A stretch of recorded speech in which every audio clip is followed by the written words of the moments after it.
and going to be much more nervous. And we did a bit of recording beforehand as well early this year. In 1977, Christine McVie lined up 30 sleeping pills in a Beverly Hills hotel. She was ready to end it all. Then someone knocked on her door. That moment saved her, but the pain never stopped.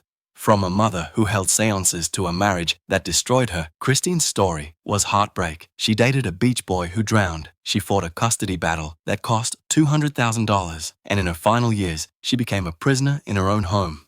This is the tragedy Hollywood forgot. Christine Ann Perfect was born on July 12, 1940. 43. In a quiet little village called Booth in Lancaster. Her father, Cyril, was a concert violinist who played with the Birmingham Symphony Orchestra. And her mother, Beatrice, was not just a homemaker, she was a psychic medium who held seances in their house. She even painted her spirit guide during trances and called it Silver Shadow. Christine's grandfather played the organ at Westminster Abbey, so music wasn't just around her. It ran through her whole family. When she was still young, they moved from that peaceful countryside to Bearwood near Birmingham. It was a big change. The city was full of noise and smoke, especially in post-war Britain, where everything still felt broken and tired. But inside their home, strange and beautiful things were happening. Music and mysticism lived side by side. Christine started playing piano when she was 4. Her parents had big hopes for her because of the family's background. So she studied classical music seriously. She learned Bach and other complicated pieces all the way until she turned 11. But she wasn't excited by any of it. It felt like a burden. Teachers kept telling her she had to be perfect because of her last name, and that pressure made her feel trapped. Elle allait être beaucoup plus nerveuse. Et nous avons aussi fait un peu d'enregistrement au préalable au début de cette année. En 1977, Christine McVie aligna 30 somnifères dans un hôtel de Beverly Hills. Elle était prête à tout arrêter. Puis, quelqu'un frappa à sa porte. Ce moment l'a sauvée, mais la douleur ne s'est jamais arrêtée. D'une mère qui organisait des séances de spiritisme à un mariage qui l'a détruite, l'histoire de Christine est un crève-cœur. Elle s'est sortie avec un garçon de plage qui s'est noyé. Elle s'est débattue dans une bataille pour la garde de son enfant qui a coûté $200 000. Et dans ces dernières années, elle est devenue prisonnière dans sa propre maison. Voici la tragédie qu'Hollywood a oubliée. Christine Ann Perfect est née le 12 juillet 1903 dans un petit village tranquille appelé Booth, à Lancaster. Son père, Cyril, était un violoniste de concert qui jouait avec l'orchestre symphonique de Birmingham. Et sa mère, Béatrice, n'était pas seulement une femme au foyer. Elle était une médium psychique qui organisait des séances de spiritisme dans leur maison. Elle a même peint son guide spirituel pendant les transes et l'a appelé Silver Shadow. Le grand-père de Christine jouait de l'orgue à l'abbaye de Westminster.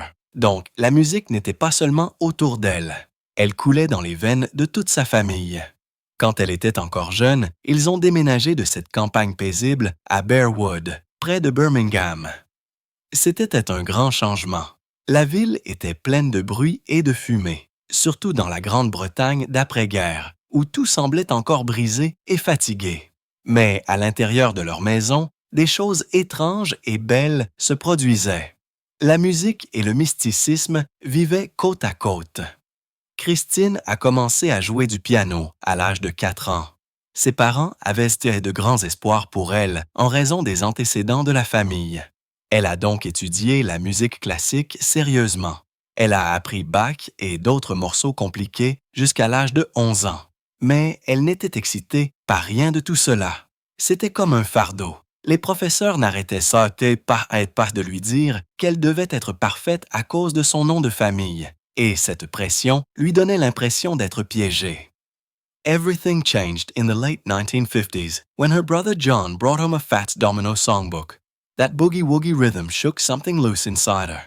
Suddenly, the strict world of classical piano felt cold and far away. At 16, she stopped playing Schubert and started writing her own songs. In 1958, she was 15 and already soaking in rock and roll from the radio. Fats Domino, who had already sold over 65 million records by then, became her hero. At 16, she joined her first band called The Electric End and played Everly Brothers songs at local youth clubs. Her parents didn't like it at all. Her father, the proud violinist, thought she was wasting her talent, but she didn't care. At art school, she joined another band called the Bobcats. Their first show was at a community center, and they brought the piano in a hot dog van. Christine said it smelled like onions and stuck to her fingers when she played it. She also started performing with Spencer Davis, who would later become famous. They played in smoky pubs and small clubs around Birmingham. These nights, filled with raw music and rebellion, slowly pulled her away from everything her parents had planned for her. She spent 5 years studying sculpture at Moseley College of Art. She earned her teaching degree, but her mind was never really in the classroom. Her heart was in the blues clubs where she met Stan Webb, Andy Sylvester, and Chris Wood. They invited her into their band, Sounds of Blue. But she had no money to pursue art professionally after graduation. So she moved to London and took a job dressing windows at a department store on Regent Street. It didn't last long. Stan and Andy were starting a new band called Chicken Shack and needed a pianist. She dropped everything and wrote to them. They said yes. And just like that, she left her job and stepped into professional music full-time. At 18, she dyed her brown hair platinum blonde. Her parents were shocked. She started dressing differently, staying out all night, chasing live music in dark corners of the city. Her first real heartbreak came during this time. Tout a changé à la fin des années 1950, lorsque son frère John a rapporté un recueil de chansons de Fats Domino. Ce rythme boogie-woogie a fait bouger quelque chose en elle. Soudain, le monde strict du piano classique lui a paru froid et lointain. À 16 ans, elle a arrêté de jouer Schubert et a commencé à écrire ses propres chansons. En 1958, elle avait 15 ans et s'imprégnait déjà de rock and roll à la radio. Fats Domino, qui avait déjà vendu plus de 65 millions de disques à l'époque, est devenu son héros. À 16 ans, elle a rejoint son premier groupe appelé The Electric End et a joué des chansons des Everly Brothers dans des clubs de jeunes locaux. Ses parents n'aimaient pas du tout ça. Son père, le fier violoniste, pensait qu'elle gaspillait son talent, mais elle s'en fichait. À l'école d'art, elle a rejoint un autre groupe appelé The Bobcats. Leur premier spectacle a eu lieu dans un centre communautaire et ils ont transporté le piano dans une camionnette à hot dogs. Christine a dit qu'il sentait l'oignon et qu'il collait à ses doigts quand elle en jouait. Elle a également commencé à se produire avec Spencer Davis, qui deviendra plus tard célèbre. Ils ont joué dans des pubs enfumés et de petits clubs autour de Birmingham. Ces nuits, remplies de musique brute et de rébellion, l'ont lentement éloignée de tout ce que ses parents avaient pas persévéré pour elle. Elle a passé 5 ans à étudier la sculpture au Moseley College of Art. Elle a obtenu son diplôme d'enseignement, mais son esprit n'était jamais vraiment dans la salle de classe. Son cœur était dans les clubs de blues, où elle a rencontré Stan Webb, Andy Sylvester et Chris Wood. Ils l'ont invitée à rejoindre leur groupe Sounds of Blue. Mais elle n'avait pas d'argent pour faire de l'art professionnellement après l'obtention de son diplôme. Elle a donc déménagé à Londres et a accepté un emploi d'étalagiste dans un grand magasin de Regent Street. Cela n'a pas duré longtemps. Stan et Andy commençaient un nouveau groupe appelé Chicken Shack et avaient besoin d'un pianiste. Elle a tout laissé tomber et leur a écrit. Ils ont dit oui, et juste comme ça, elle a quitté son emploi et est entrée dans la musique professionnelle à plein temps. À 18 ans, elle s'est teinte les cheveux bruns en blond platine. Ses parents ont été choqués. Elle a commencé à s'habiller différemment, à sortir toute la nuit, à courir après la musique live dans les coins sombres de la ville. Son premier vrai chagrin d'amour est survenu pendant cette période. A boy who introduced her to London's underground music world broke her heart. Her mother claimed she had seen it all in a psychic vision, but Christine laughed it off. Still, the changes kept coming. She moved further and further from her family's polished dreams and closer to something wild, loud, and real. She met Stan Webb again in 1967 when Chicken Shack was ready to record. Her first single with them was It's Okay With Me, Baby, a song she wrote herself. But behind the scenes, things weren't so smooth. She found out Stan was cheating on her, and that pain sank into her songwriting. she stayed long enough to sing I'd Rather Go Blind, which became a huge hit, reaching number 14 on the UK charts. People praised her voice for being emotional but never overdone. Still, she made almost no money from it. Managers were living in fancy houses while the band struggled, sharing tight spaces on tour. Christine felt the unfairness growing heavier with every show. She had already married John McVie, the bassist from Fleetwood Mac, on August 3, 1968. They didn't have a honeymoon. They stayed in a hotel with Joe Cocker and went right back on tour. Their bands were signed to the same label, Blue Horizon, and they often played the same venues. The two of them shared a flat with friends and fellow musicians, but it was clear they couldn't build a marriage from separate hotel rooms. She wanted stability. She wanted to be with him, not just on the phone between cities.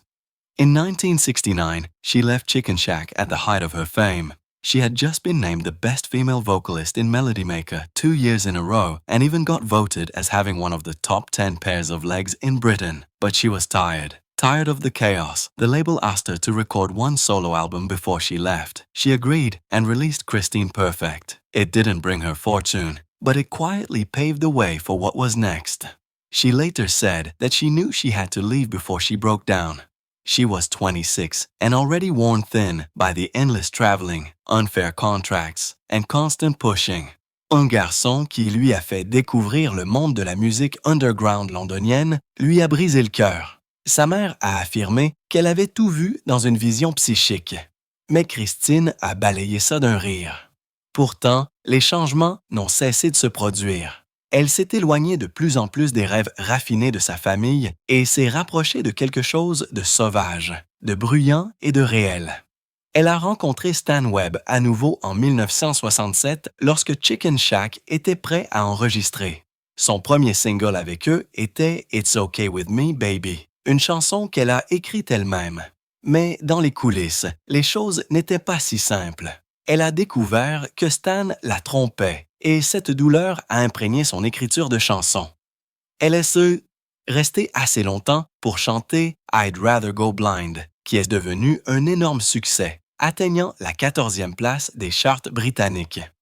Les gens ont loué sa voix pour être émotionnelle, mais jamais exagérée. Pourtant, elle n'en a presque pas tiré d'argent. Les managers vivaient dans des maisons chics pendant que le groupe se débattait, partageant des espaces restreints en tournée. Christine sentait l'injustice devenir de plus en plus lourde à chaque spectacle. Elle avait déjà épousé John McVie, le bassiste de Fleetwood Mac, le 3 août 1968. Ils n'ont pas eu de lune de miel. Ils sont restés dans un hôtel avec Joe Cocker et sont repartis directement en tournée. Leurs groupes étaient signés sur le même label, Blue Horizon, et ils jouaient souvent dans les mêmes lieux. Tous les deux partageaient un appartement avec des amis et des collègues musiciens. Mais il était clair qu'ils ne pouvaient pas construire un mariage à partir de chambres d'hôtel séparées. Elle voulait de la stabilité. Elle voulait être avec lui, pas seulement au téléphone entre les villes. En 1969, elle quitte Chicken Shack au sommet de sa gloire. Elle venait d'être nommée meilleure chanteuse féminine dans Melody Maker 2 années de suite et a même été élue comme ayant l'une des 10 meilleures paires de jambes en Grande-Bretagne. Mais elle était fatiguée. Fatiguée du chaos, le label lui a demandé d'enregistrer un album solo avant son départ. Elle a accepté et a sorti Christine Perfect. Cela ne lui a pas apporté la fortune, mais cela a discrètement ouvert la voie à ce qui allait suivre. Elle a dit plus tard qu'elle savait qu'elle devait partir avant de craquer. Elle avait 26 ans et était déjà épuisée par les voyages sans fin, les contrats injustes et les pressions constantes. In 1970, she was back in the studio. Fleetwood Mac had started recording Kill House, and Christine, still not an official member, was there playing keyboard, singing backup, and even drawing the strange little house that became the album cover. One of her own songs, Tell Me All the Things You Do, made it onto the record, but it wasn't a calm time. Peter Green had just walked away from the band that May. He'd gone through a terrifying LSD experience at a party in Munich. And after that, he was never the same. Christine had seen him change from someone full of jokes to someone who wore long robes, carried a cross, and talked about giving all his money away. He was the soul of the band, and now he was gone. just 10 days before their US tour in August 1970. Fleetwood Mac asked Christine to join for real. She didn't believe it at first. She told them, "Are you serious? I'm just a girl who plays piano." But on August 8th, she walked on stage as an official member. She sang on Future Games that same year, helping the band find a new sound after losing Green. Some audiences didn't even know she was part of the band. They thought she was just backup. But Christine's soft voice and calm energy began to shape what Fleetwood Mac would slowly become. She had taken John McVie's last name on stage, but at home, things were far from peaceful. By 1973, she knew about Jay's drinking, his mood swings, and the rumors of him cheating. On stage, they looked like a couple in sync. Off stage, she wrote songs like Morning Rain in hotel rooms while listening to John scream at her. Sometimes he threw things. One night, he picked up a knife. On flights, she'd sit far from him, and during one long flight, John started flirting with a model named Sandra Eldon. That turned into something more. Christine tried to hold things together, but the only person she could lean on was the other woman in the band. They didn't have anyone else. She also saw things no one talked about. Peter Green's breakdowns didn't end quietly. En 1970, elle était de retour en studio. Fleetwood Mac avait commencé à enregistrer Kill House, et Christine, toujours pas membre officiel, était là pour jouer du clavier, chanter des chœurs et même dessiner la petite maison étrange qui est devenue la couverture de l'album. L'une de ses propres chansons, Tell Me All the Things You Do, s'est retrouvée sur le disque, mais ce n'était pas une période calme. Peter Green venait de quitter le groupe en mai. Il avait vécu une expérience terrifiante avec le LSD lors d'une fête à Munich. Et après cela, il n'a plus jamais été le même. Christine l'avait vu passer de quelqu'un de plein de blagues à quelqu'un qui portait de longues robes, portait une croix et parlait de donner tout son argent. Il était l'âme du groupe et maintenant, il était parti. 10 jours seulement avant leur tournée américaine en août 1970, Fleetwood Mac a demandé à Christine de se joindre à eux pour de vrai. Elle n'y a pas cru au début. Elle leur a dit « Êtes-vous sérieux? Je ne suis qu'une fille qui joue du piano. » Mais le 8 août, elle est montée sur scène en tant que membre officiel. Elle a chanté sur Future Games la même année, aidant le groupe à trouver un nouveau son après avoir perdu Green. Certains spectateurs ne savaient même pas qu'elle faisait partie du groupe. Ils pensaient qu'elle ne faisait que des chœurs. Mais la voix douce et l'énergie calme de Christine ont commencé à façonner ce que Fleetwood Mac allait lentement devenir. Elle avait pris le nom de famille de John McVie sur scène. Mais à la maison, les choses étaient loin d'être paisibles. En 1973, elle connaissait la consommation d'alcool de J, ses sautes d'humeur et les rumeurs selon lesquelles il la trompait. Sur scène, ils ressemblaient à un couple en phase. En dehors de la scène, elle écrivait des chansons comme Morning Rain dans des chambres d'hôtel tout en écoutant John lui crier dessus. Parfois, il jetait des choses. Une nuit, il a ramassé un couteau. Dans les vols, elle s'asseyait loin de lui. Et pendant un long vol, John a commencé à flirter avec un mannequin nommé Sandra Eldon. Cela s'est transformé en quelque chose de plus. Christine a essayé de maintenir les choses ensemble, mais la seule personne sur laquelle elle pouvait s'appuyer était l'autre femme du groupe. Il n'avait personne d'autre. Elle a également vu des choses dont personne ne parlait.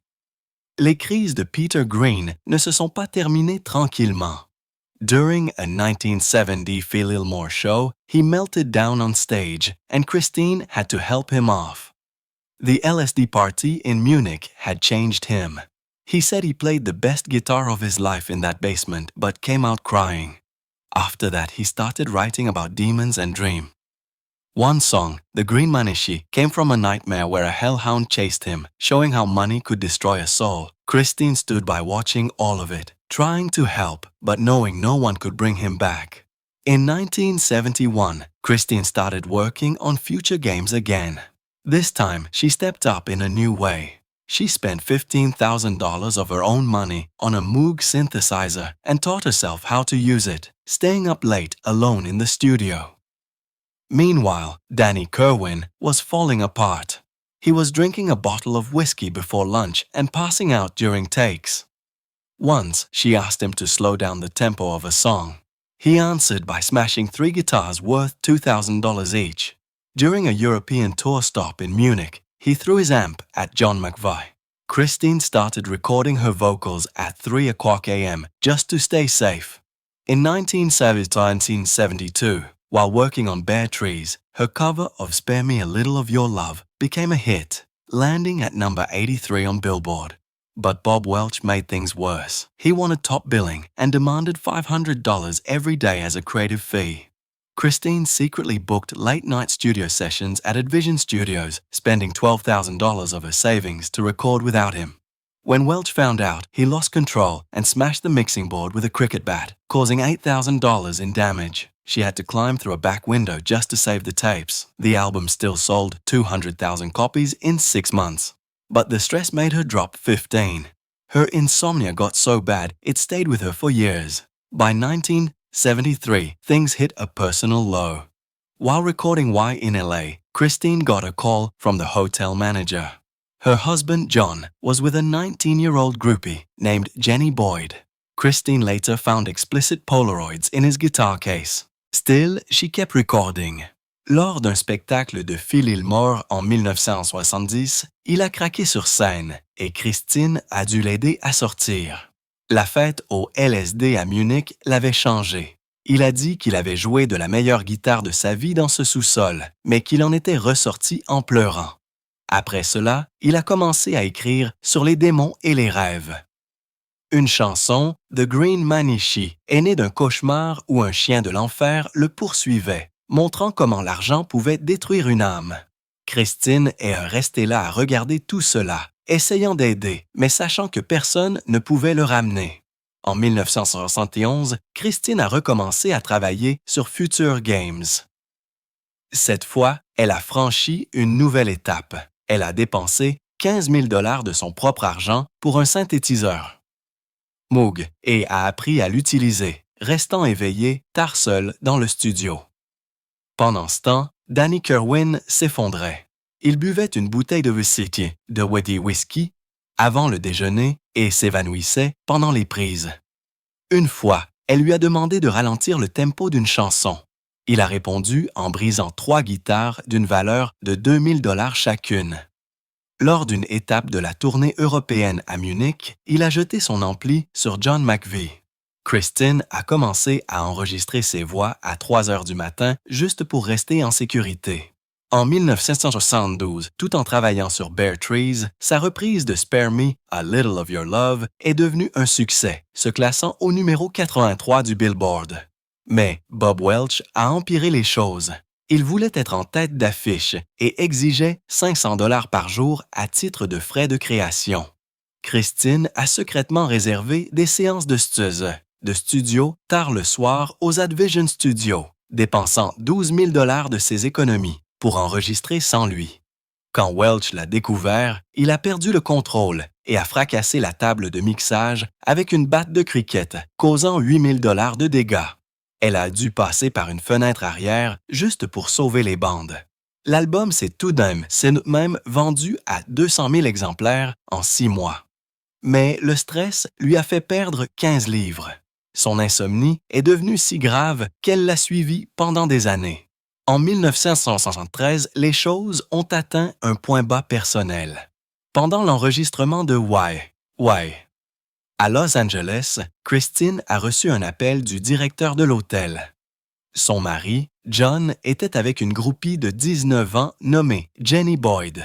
Christine a découvert plus tard des polaroïdes explicites dans son étui de guitare. Pourtant, elle a continué à enregistrer. You can hear it in her voice. Those vocals weren't just emotional, they were real. She started seeing a therapist named Dr. Harold Bloomfield, paying $75 a session, which would be around $500. Now, no one in the band knew. She kept playing 47 shows that year, and during one concert in Chicago, she fainted on stage. She came back 10 minutes later and finished the set. In her 1998 book, she admitted she had thought about ending her life 3 times during that year. Kerwin's final collapse came on August 15, 1973 during soundcheck at the Rainbow Theatre in London. Drunk on 2 bottles of gin, he attacked the sound engineer with a microphone stand. The man needed 12 stitches. It cost the band $5,000. Christine took over everything. Keyboards, piano, vocals for 156 shows. She pushed her voice so hard she had to get steroid shots every 3 weeks. Her vocal range dropped from 3 octaves to 2. At times, she lost her voice completely and had to cancel shows. On tour, she carried her own 85 Belleville piano because there weren't enough Roys. Then came 1974. During the recording of Heroes Are Hard to Find. Everything exploded. On March 12th at the Hyatt House in West Hollywood, Bob Welch accused Christine of stealing songwriting credits. A fight broke out.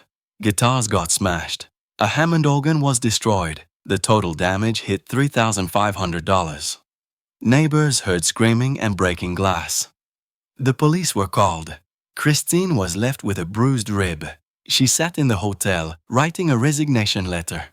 She almost quit. On peut l'entendre dans sa voix. Ses voix n'étaient pas seulement émotionnelles, elles étaient réelles. Elle a commencé à consulter un thérapeute nommé Dr. Harold Bloomfield en payant $75 la séance, ce qui équivaudrait à environ $500 aujourd'hui. Or, personne dans le groupe ne le savait. Elle a continué à donner 47 spectacles cette année-là, et lors d'un concert à Chicago, elle s'est évanouie sur scène. Elle est revenue 10 minutes plus tard et a terminé le spectacle. Dans son livre de 98, elle a admis qu'elle avait pensé à mettre fin à ses jours à 3 reprises cette année-là. L'effondrement final de Kerwin a eu lieu le 15 août 1973 lors de la balance au Rainbow Theatre de Londres. Ivre de 2 bouteilles de gin, il a attaqué l'ingénieur du son avec un pied de microphone. L'homme a eu besoin de 12 points de suture. Cela a coûté $5,000 au groupe.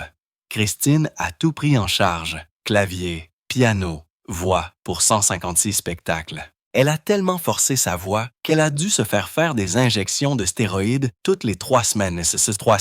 Sa tessiture vocale est passée de 3 octaves à 2. Parfois, elle perdait complètement sa voix et devait annuler des spectacles.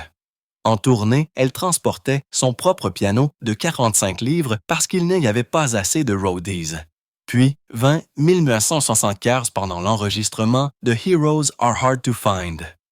Tout a explosé. Le 12 mars, à l'Hyatt House de West Hollywood, Bob Welch a accusé Christine d'avoir volé des crédits d'écriture de chansons. Une bagarre a éclaté. Des guitares ont été fracassées. Un orgue Hammond a été détruit. Les dégâts totaux ont atteint $3,500. Les voisins ont entendu des cris et des bris de verre. La police a été appelée. Christine s'est retrouvée avec une côte meurtrie. Elle s'est assise à l'hôtel pour écrire une lettre de démission. Elle a failli démissionner. But their manager reminded her they had already spent the $500,000 tour advance. If she left, she'd face lawsuits and debt. In December 1994, everything was falling apart for Fleetwood Mac. Bob Welch had just quit, marking the 9th time someone left the band in only 8 years. Mick Fleetwood was desperate. He needed someone new fast. He ended up at Sound City Studios, where producer Keith Olsen played him a track called Frozen Love. The guitar solo stood out. It wasn't just good, it was haunting. It came from an old 1973 album by a little-known duo called Buckingham Nicks. Mick got curious and asked about the guitarist. That's when he heard the name Lindsey Buckingham. But Lindsey wouldn't come alone. He had a condition. If he joined, his partner Stevie Nicks had to join too. Christine McVie wasn't so sure. She didn't want another woman in the band, not without meeting her first. So, on New Year's Eve 1974, the 3 of them sat down at El Carmen, a small Mexican restaurant. Stevie showed up in her waitress dress, straight from her shift at Clementine's, where she was cleaning tables for just $1.50 an hour, because their record label had dropped them. That dinner changed everything. Christine gave her approval, and by February 1975, Stevie and Lindsey were officially part of Fleetwood Mac. Only 3 months later, they started recording a new album. It came out in July 1975 and sold over 7 million copies. But success didn't mean peace. In early 1976, they went into the record plant studio in Saltilito to begin the next album. It was supposed to take a few weeks. It turned into 8 months of non-stop recording, fights, and drug use. The original plan was to release it in September, but nothing was going as planned. Christine McVie nearly quit after Lindsay forced her to re-record her parts over and over. Her song Over My Head took weeks. Mais leur manager, lui, a rappelé qu'ils avaient déjà dépensé l'avance de 500 000 $ pour la tournée. Si elle partait, elle serait confrontée à des poursuites judiciaires et à des dettes. En décembre 1974, tout s'effondrait pour Fleetwood Mac. Bob Welch venait de démissionner, ce qui marquait la 9e fois que quelqu'un quittait le groupe en seulement 8 ans. Mick Fleetwood était désespéré. Il avait besoin de quelqu'un de nouveau rapidement. Il s'est retrouvé au Sound City Studio, où le producteur Keith Olsen lui a fait écouter un morceau intitulé Frozen Love. Le solo de guitare s'est démarqué. Ce n'était pas seulement bon, c'était obsédant. Il provenait d'un vieil album de 1973 d'un duo peu connu appelé Buckingham Nicks. Mick est devenu curieux et s'est renseigné sur le guitariste. C'est alors qu'il a entendu le nom de Lindsey Buckingham. Mais Lindsey ne viendrait pas seul. Il avait une condition. S'il se joignait, sa partenaire Stevie Nicks devait également se joindre. Christine McVie n'était pas si sûre. Elle ne voulait pas d'une autre femme dans le groupe, pas avant de l'avoir rencontrée. Ainsi, le soir du Nouvel An 1974, ils se sont assis tous les trois à El Carmen, un petit restaurant mexicain. Stevie s'est présentée dans sa robe de serveuse directement après son quart de travail chez Clementines, où elle nettoyait des tables pour seulement $1,50 de l'heure, parce que leur label de disques les avait laissés la tomber. Ce dîner a tout changé.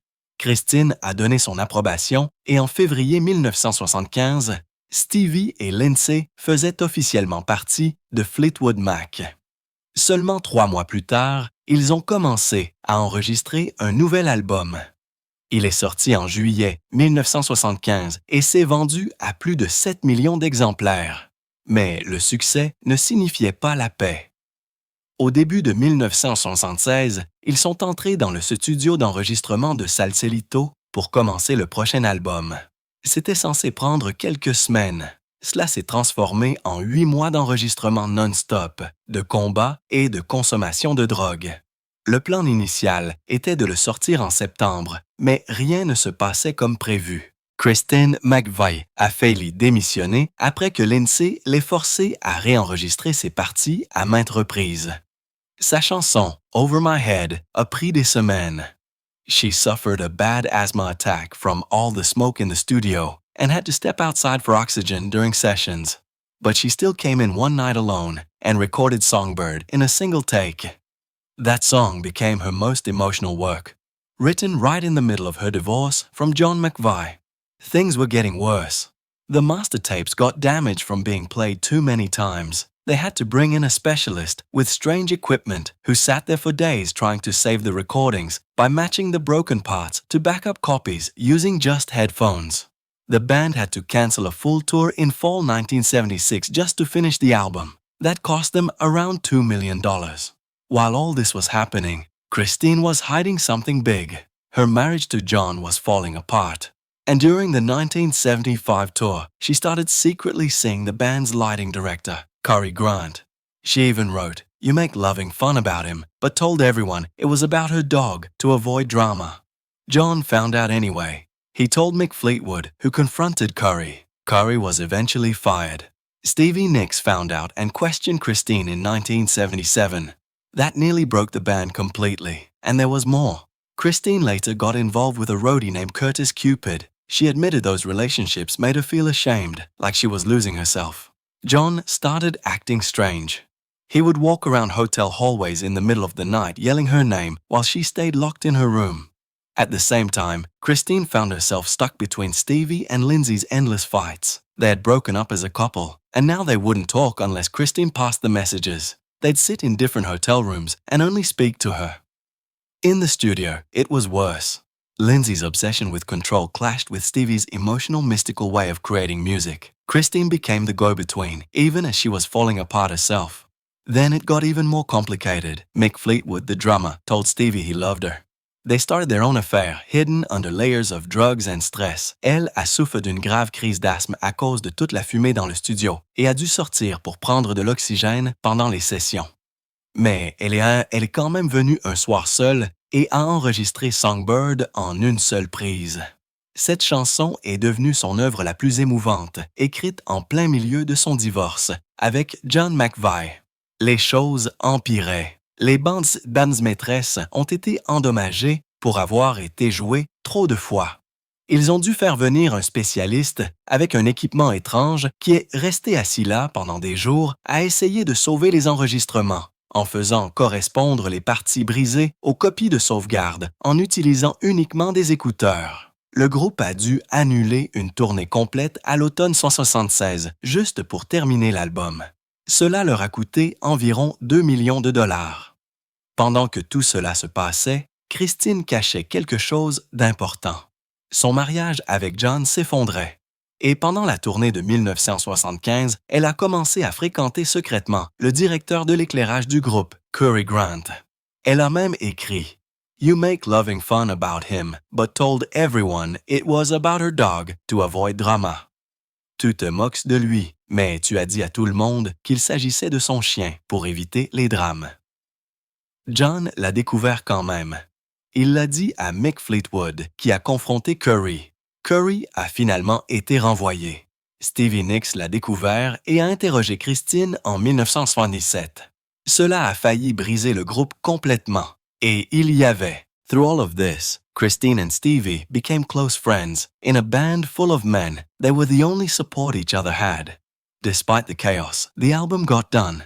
It was called Rumors. It came out on February 4th, 1977 and sold over 45 million copies, but the price was high. They had used up about $25,000 worth of cocaine during those sessions. Christine had developed a dependency and needed help. She had locked herself in a bathroom one night after finding out John had brought other women into their house. Mick later described that house as a place with dark rooms and thick carpets where everything was hidden. Even so, Christine wrote, "Don't stop about John, trying to stay hopeful." But he later admitted he didn't even know the song was about him. When the album was finally finished, Christine listened to the whole thing start to end and cried. She knew they had created something powerful out of their pain. By the time Rumors hit number 1, Christine had co-written 4 of its tracks. Don't Stop became a top 3 hit in the US. But the drug use was getting out of control. The cocaine budget alone had crossed $100,000, which would be over $400,000 today. Christine had a breakdown in New York, locking herself in a hotel bathroom for 6 hours because she thought the walls were closing in. Their road manager, JC, used to hand out cocaine in beer bottle caps before shows. Christine and Stevie wore little bottles around their necks filled with cocaine and topped with diamond-studded spoons. During the world tour that followed, which made $20 million over 112 shows, Christine found a hotel key in John's pocket. It belonged to a 19-year-old girl. Right then, in the middle of the Atlanta concert on July 15, 1977, Christine filed for divorce. She signed the papers during the show's intermission and then went right back on stage to sing Go Your Own Way. She was crying as she sang. Their divorce was final in December 1977. John had to pay her $2.3 million and give up half of their estate in the English countryside. Christine returned to Cary Grant again, the man she had written her love song for, but the wounds were still open. Then came the Grammy Awards in February 1978. Fleetwood Mac won Album of the Year. À travers tout cela, Christine et Stevie sont devenus des amis proches. Dans un groupe rempli d'hommes, elles étaient le seul soutien l'une pour l'autre. Malgré le chaos, l'album a été terminé. Il s'appelait les Rumors.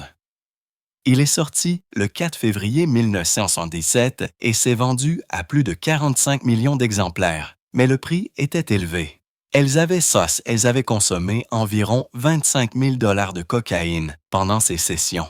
Christine a développé une dépendance et avait besoin d'aide. Elle s'était enfermée dans une salle de bain une nuit après avoir découvert que John avait fait entrer d'autres femmes dans leur maison. Mick a décrit plus tard cette maison comme un endroit avec des pièces sombres et des tapis épais où tout était caché.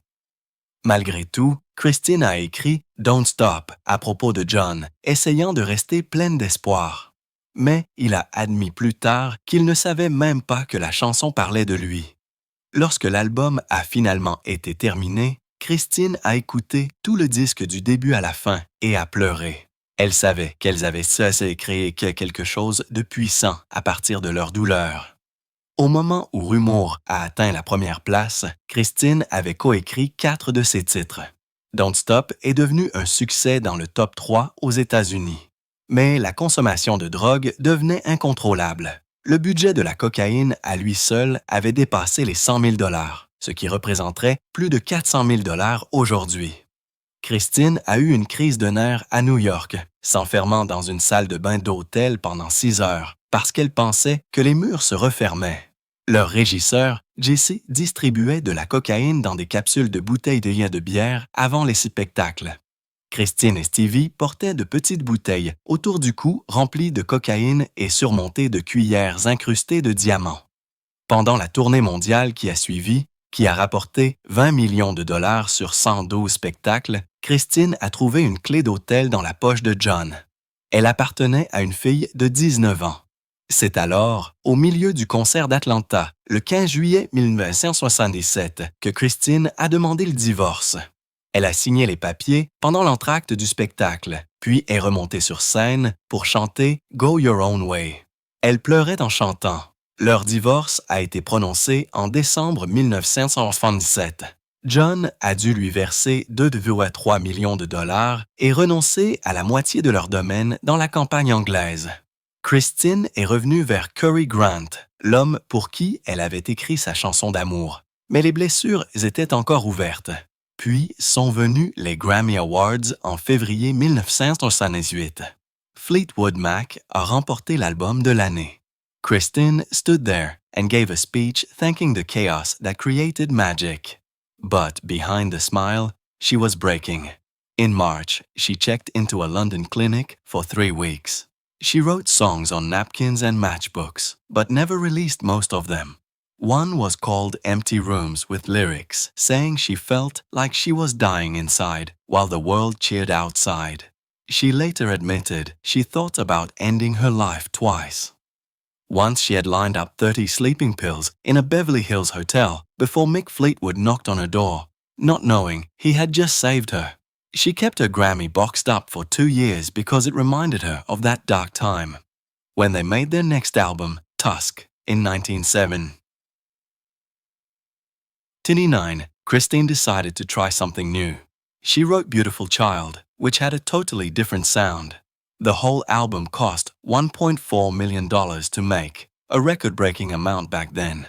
Warner Brothers spent another $1 million just to promote it, including hiring a marching band to perform in Los Angeles. Even though the album hit number 1 in the UK and number 4 in the US, it only sold 4 million copies. Compared to Rumors, that felt like a failure. Fans sent letters calling the music confusing and weird. Concert crowds dropped by 40%. Christine blamed herself. Her songs had changed the most, and Lindsay said they had confused people. Their relationship in the band grew cold. By then, Christine's drug use had spiraled further. In 1978, she wasn't just snorting cocaine. She started smoking it. She kept the powder in an antique silver pill box, thinking it made her addiction look classy. In October 1977, she was recording in London when she suddenly saw 2 people standing in the studio. Peter Green and Jeremy Spencer, old Fleetwood Mac members who weren't even there. She talked to them for 20 minutes before realizing they were hallucinations. Mick Fleetwood paid everyone in the studio $500 to stay quiet. Christine was using up to 8 grams of cocaine a day, costing about $2,000 per week. The damage was so bad she needed surgery to fix her nose in 1979. Christine McVie's story during Fleetwood Mac's later years moves like a long unbroken film where the scenes never fade. Christine se tenait là et prononça un discours remerciant le chaos qui avait créé la magie. Mais derrière le sourire, elle se brisait. En mars, elle s'est inscrite dans une clinique londonienne pendant 3 semaines. Elle a écrit des chansons sur des serviettes de table et des carnets d'allumettes, mais n'en a jamais sorti la plupart. L'une d'elles s'appelait Empty Rooms, pièces vides, avec des paroles, disant qu'elle avait l'impression de mourir à l'intérieur alors que le monde applaudissait à l'extérieur.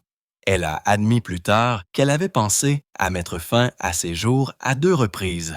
Une fois, elle avait aligné 30 somnifères dans un hôtel de Beverly Hills avant que Mick Fleetwood ne frappe à sa porte, ne sachant pas qu'il venait de la sauver. Elle a regardé son Grammy dans une boîte pendant 2 ans parce que cela lui rappelait cette période sombre. Lorsqu'ils ont fait leur prochain album, Tusk, en 1979, Christine a décidé d'essayer quelque chose de nouveau. Elle a écrit Beautiful Child, qui avait un son totalement différent. L'ensemble de l'album a coûté 1,4 million de dollars à réaliser, un montant record à l'époque. Warner Brothers a dépensé 1 million de dollars supplémentaires juste pour le promouvoir, y compris l'embauche d'une fanfare pour se produire à Los Angeles. Même si l'album a atteint la première place au Royaume-Uni et la 4e aux États-Unis, il ne s'est vendu qu'à 4 millions d'exemplaires. Comparé à Rumours, cela ressemblait à un échec. Les fans ont envoyé des lettres qualifiant la musique de déroutante et d'étrange. La foule des concerts a chuté de 40%. Christine s'en est pris à elle-même. Ses chansons avaient le plus changé et Lindsay a dit qu'elles avaient dérouté les gens. Leur relation dans le groupe s'est refroidie. À ce moment-là, la consommation de drogue de Christine avait encore empiré. En 1977 et 1978, elle ne se contentait pas de sniffer de la cocaïne. Elle a commencé à la fumer. Elle gardait la poudre dans une boîte à pilules en argent antique, pensant que cela donnait un aspect chic à sa dépendance. En octobre 1977, elle enregistrait à Londres lorsqu'elle a soudainement vu 2 personnes debout dans le studio, Peter Green et Jeremy Spencer, anciens membres de Fleetwood Mac qui n'étaient même pas là. Elle leur a parlé pendant 20 minutes avant de réaliser qu'il s'agissait d'hallucinations. Mick Fleetwood a payé 500 $ à tous ceux qui se trouvaient dans le studio pour qu'ils se taisent. Christine consommait jusqu'à 8 grammes de cocaïne par jour, ce qui coûtait environ 2000 $ par semaine. Les dégâts étaient si importants qu'elle a eu besoin d'une intervention chirurgicale pour réparer son nez en 1969.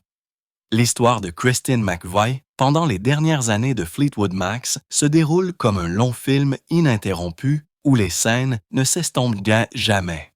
The double album Tusk came out in 1979 and the tour that followed felt endless. It started on October 26, 1979 in Pocatello, Idaho, and did not stop until September 1, 1980 at the Hollywood Bowl after 112 shows. Christine was singing Storms, a song about her post-divorce heartache and her tangled feelings for Mick Fleetwood, and her voice cracked in the studio while recording it. On the road, she drank entire bottles of Dom Perignon and laughed about marijuana so strong they didn't even have to smoke it to feel it. But beneath the humor, the tension grew darker.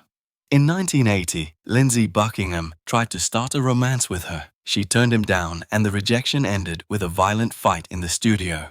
He lunged at her and hit her, and the mixing board broke under the struggle, a symbol of how far the band had fallen into chaos. After that, she stepped into another storm. During a break in 1981, she fell into a passionate 3-year relationship with Beach Boys drummer Dennis Wilson.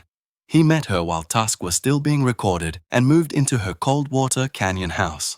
He planted a heart-shaped garden for her and in 1980 hired an orchestra to play at a surprise birthday party. But he was battling severe alcoholism and cocaine binges. He would smash things in her home in a rage. The relationship ended in early 1981.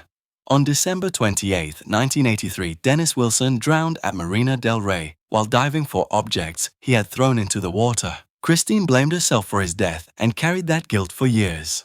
The band released Mirage in 1982, which gave Christine and Lindsay the top 22 hit Lovin' Stowe, staying 14 weeks on the Billboard Hot 100. Yet success didn't ease the fighting. By 1987, McVie vetoed Buckingham's plan to put his solo songs onto Fleetwood Mac albums.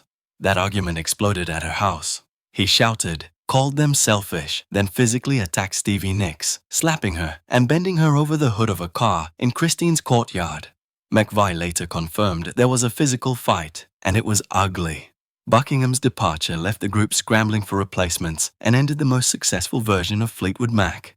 During the recording of Tango in the Night in 1987, Christine's Everywhere became a top 14 hit and sat at number 1 on the adult contemporary chart for 3 weeks. But the sessions were a nightmare. Stevie Nicks was drunk during vocals, recording in Buckingham's master bedroom with Brandy, and he later deleted many of her takes. Christine once smashed a champagne bottle during a fight over who got solo spots, turning the studio into a dangerous scene. Still, the album sold over 15 million copies worldwide and became one of their biggest successes. Away from the band, Christine tried to stand alone. Le double album Tusk est sorti en 1969 et la tournée qui a suivi a semblé interminable. Elle a commencé le 26 octobre 1969 à Pocatello, dans l'Idaho, et ne s'est arrêtée que le 1er septembre 1980 à l'Hollywood Bowl après 112 spectacles. Christine chantait Storms, une chanson sur son chagrin d'amour après son divorce, et ses sentiments complexes pour Mick Fleetwood, et sa voix s'est brisée en studio pendant qu'elle l'enregistrait. Sur la route, elle buvait des bouteilles entières de Dom Pérignon et riait de la marijuana si forte qu'elle n'avait même pas besoin de la fumer pour en ressentir les effets. Mais, sous l'humour, la tension s'est accentuée. En 1980, Lindsay Buckingham a essayé d'entamer une romance avec elle. Elle l'a repoussé et le rejet s'est terminé par une violente bagarre dans le studio. Il s'est jeté sur elle et l'a frappée et la table de mixage s'est brisée sous la lutte, symbole de la façon dont le groupe était tombé dans le chaos. Après cela, elle est entrée dans une autre tempête. Pendant une pause en 1941, elle est tombée dans une relation passionnée de 3 ans avec le batteur des Beach Boys, Dennis Wilson. Il l'a rencontré alors que Tusk était encore en cours d'enregistrement et a emménagé dans sa maison de Coldwater Canyon. Il a planté un jardin en forme de cœur pour elle et en 1980, il a engagé un orchestre pour jouer à sa fête d'anniversaire surprise. Mais il luttait contre un grave alcoolisme et des crises de cocaïne. Il brisait des choses dans sa maison dans un accès de rage. La relation a pris fin au début de 1981. Le 28 décembre 1943, Dennis Wilson s'est noyé à Marina del Rey en plongeant pour retrouver des objets qu'il avait jetés dans l'océan. Christine s'est blâmée pour sa mort et a porté cette culpabilité pendant des années. Le groupe a sorti Mirage en 1982, ce qui a permis à Christine et Lindsay de se classer dans le top 22 avec le titre Love in Store, restant 14 semaines au Billboard Hot 100. Pourtant, le succès n'a pas apaisé les querelles. En 1987, McVie a opposé son veto au projet de Buckingham d'intégrer ses chansons solo aux albums de Fleetwood Mac. Cette dispute a éclaté chez elle. Il a crié, les a qualifiés d'égoïstes, puis a attaqué physiquement Stevie Nicks, la giflant et la pliant sur le capot d'une voiture dans la cour de Christine. McVie a confirmé plus tard qu'il y avait eu une bagarre physique, et c'était laid. Le départ de Buckingham a laissé le groupe se démener pour trouver des remplaçants et a mis fin à la version la plus réussie de Fleetwood Mac. Pendant l'enregistrement de Tango in the Night en 1987, le titre Everywhere de Christine est devenu un top 14 et s'est classé numéro 1 au classement contemporain pour adultes pendant 3 semaines. Mais les sessions ont été un cauchemar. Stevie Nicks était ivre pendant les voix, enregistrant dans la chambre principale de Buckingham avec Brandy, et il a supprimé plus tard plusieurs de ses prises. Christine a un jour brisé une bouteille de champagne pendant une dispute sur qui obtenait des solos, transformant le studio en une scène dangereuse. Pourtant, l'album s'est vendu à plus de 15 millions d'exemplaires dans le monde et est devenu l'un de leurs plus grands succès. Loin du groupe, Christine a essayé de voler de ses propres ailes. Her 1984 solo album, Christine McVie, reached the Martin on the Billboard Hot 100 with Got a Hold on Me, which also topped the adult contemporary chart for 4 weeks and mainstream rock for 2 weeks.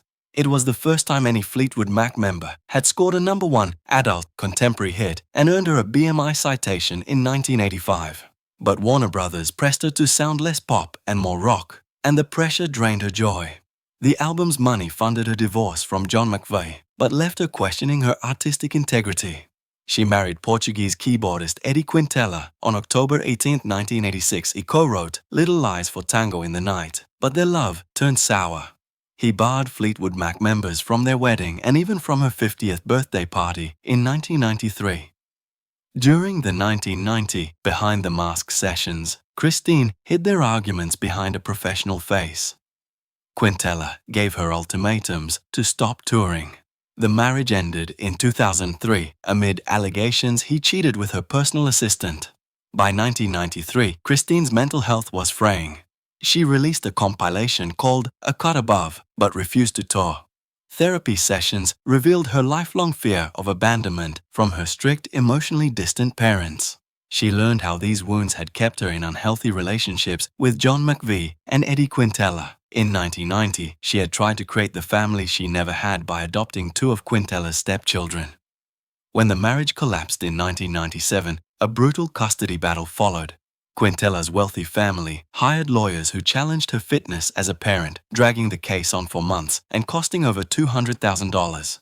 She had to sell jewelry and instruments to pay fees. The fight left her feeling like a failure as a woman and deepened her depression. Hidden beneath the public image was a health crisis. In 1992, she underwent major neck surgery for injuries from years of piano playing. The spinal fusion left her bedridden for 4 months. Prescribed OxyContin and Percocet, she slid into secret addiction, sometimes staying awake for 3 days on painkillers and cocaine.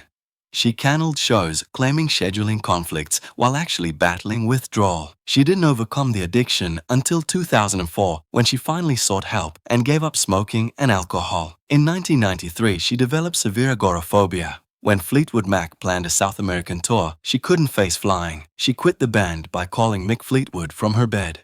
They recruited Becca Braramlett, Dave Mason, and Billy Burnett to replace her. But Christine retreated from public life, saying she was burned out by the travel and the schling. After she left Fleetwood Mac in 1998, she moved into her $2 million manor in Kent, hoping solitude would heal her. Son album solo de 1984, Christine McVie, et atteinte le Martin au Billboard Hot 100 avec Got a Hold on Me, qui a également dominé le classement contemporain pour adultes pendant 4 semaines et le rock grand public pendant 2 semaines.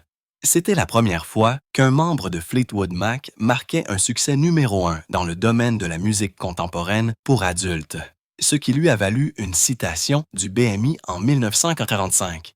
Mais Warner Brothers l'a poussé à avoir un son moins pop et plus rock, et la pression a épuisé sa joie. L'argent de l'album a financé son divorce avec John McVie, mais l'a laissé remettre en question son intégrité artistique.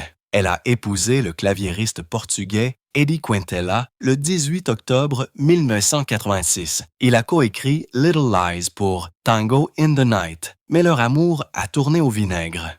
Il a interdit aux membres de Fleetwood Mac d'assister à leur mariage et même à sa fête de 50e anniversaire en 1993. Pendant les sessions de Behind the Mask en 1990, Christine a caché leur dispute derrière un visage professionnel. Quintela lui a donné des ultimatums pour qu'elle cesse de faire des tournées.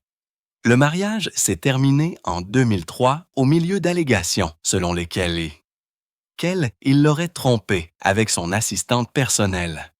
En 1993, la santé mentale de Christine s'effritait. Elle a sorti une compilation intitulée A Cut Above, mais a refusé de partir en tournée.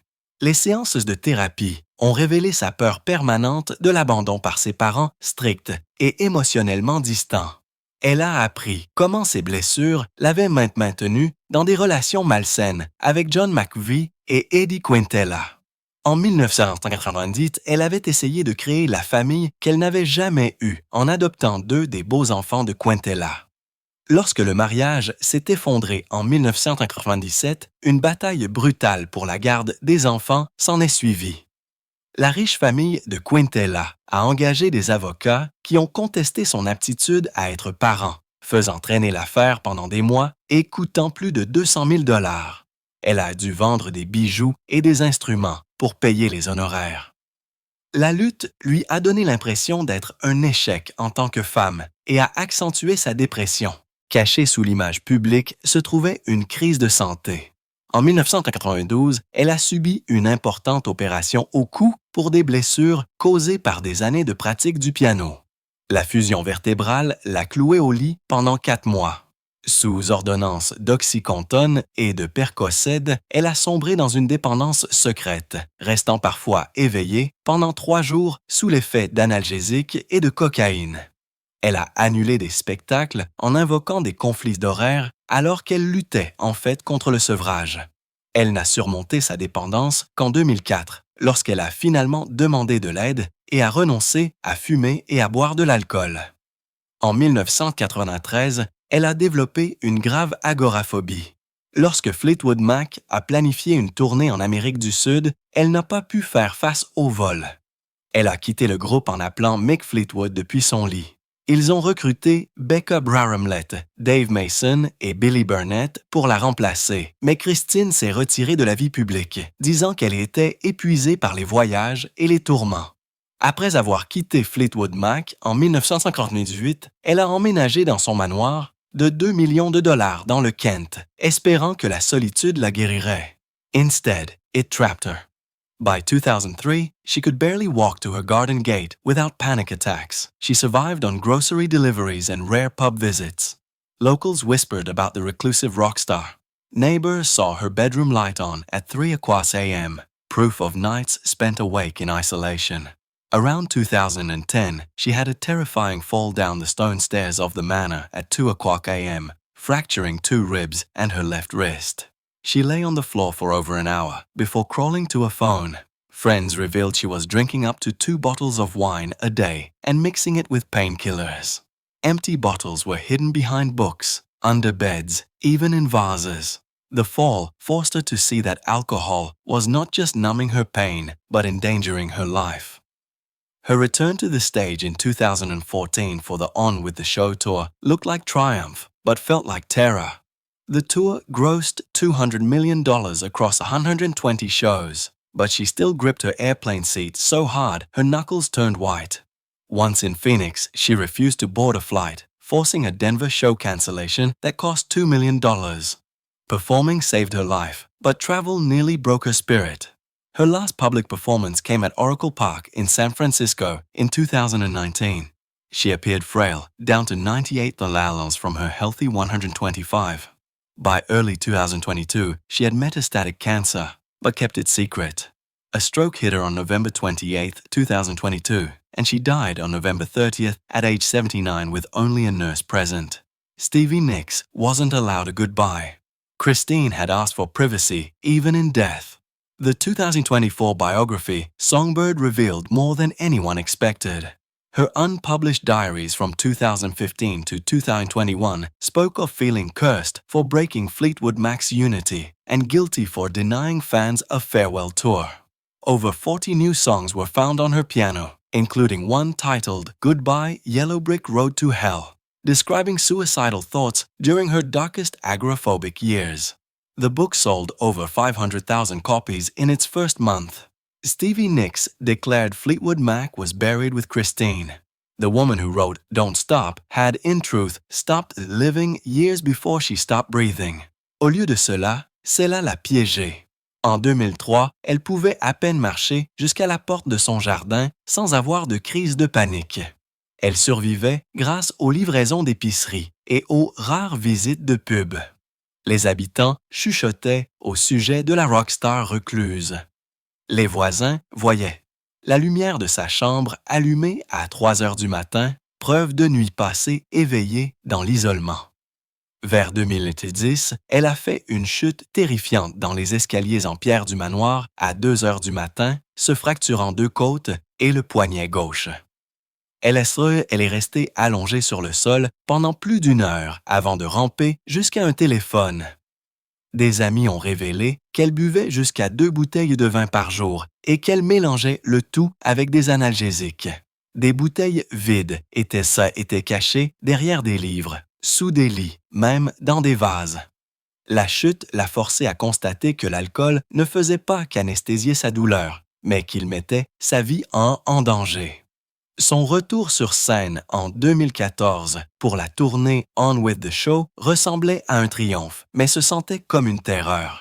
La tournée a rapporté 200 millions de dollars sur 120 spectacles, mais elle serrait toujours si fort le siège de son avion que ses doigts devenaient blancs. Une fois à Phoenix, elle a refusé de monter à bord d'un vol, ce qui a entraîné l'annulation d'un spectacle à Denver qui a coûté 2 millions de dollars. La scène a sauvé sa vie, mais les voyages ont presque brisé son esprit. Sa dernière apparition publique a eu lieu à l'Oracle Park de San Francisco en 2019. Elle paraissait fragile, pesant seulement 98 livres alors qu'elle était en bonne santé à 125 livres. Au début de 2022, elle avait un cancer métastatique, mais elle l'a gardé secret. Un accident vasculaire cérébral l'a frappée le 28 novembre 2022 et elle est décédée le 30 novembre à l'âge de 69 ans avec seulement une infirmière présente. Stevie Nicks n'a pas eu le droit de lui dire au revoir.